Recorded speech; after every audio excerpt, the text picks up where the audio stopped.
একটা পরিবেশে এত ব্যয়বহুল প্রোগ্রাম আমি প্রথম দেখলাম বাংলাদেশের আমাদের এই নির্বাচনী এরিয়ায়। এই জন্য আয়োজকদেরকে অশেষ অশেষ ধন্যবাদ এবং কৃতজ্ঞতা জানাই।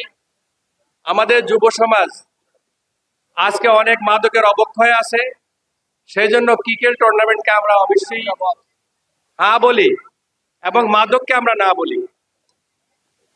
আমাদের এই কাঙ্ক্ষিত বাংলাদেশ বিনির্মাণে আমাদের এই যুব সমাজ, ছাত্র সমাজ আগামী দিনে সুন্দর বাংলাদেশ আমাদের উপহার দেওয়ার প্রত্যয়ের যে দৃষ্টান্ত আজকের এই টুর্নামেন্ট কমিটি সেটা করেছে। এই জন্য আমরা টুর্নামেন্ট কমিটির কাছে কৃতজ্ঞতা এবং ধন্যবাদ জানাই।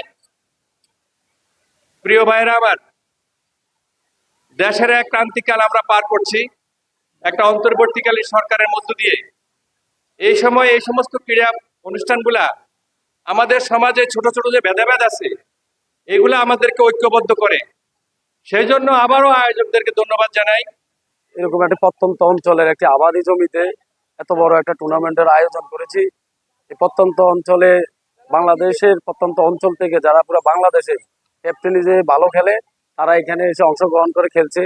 এবং আমি এই প্রত্যন্ত অঞ্চলের একটি গ্রাম্য মাঠে আধুনিকতার ছোঁয়া লাইভ সম্প্রচার সহকারে চেষ্টা করেছি উচ্চমানের খেলাকে পরিচালনা উপহার দেওয়ার জন্য। এখানে হাজার হাজার দর্শক এসে খেলা উপভোগ করছেন। খেলার উপভোগ করলে বর্তমানে যুব সমাজ মাদকে আসক্ত। এই খেলার কারণে খেলা দেখলে অনেকে মাদক থেকে দূরে থাকে। আমি চেষ্টা করেছি মানুষকে আনন্দ দেওয়ার জন্য এই প্রত্যন্ত গ্রাম অঞ্চলে এত বড় আয়োজন করেছি।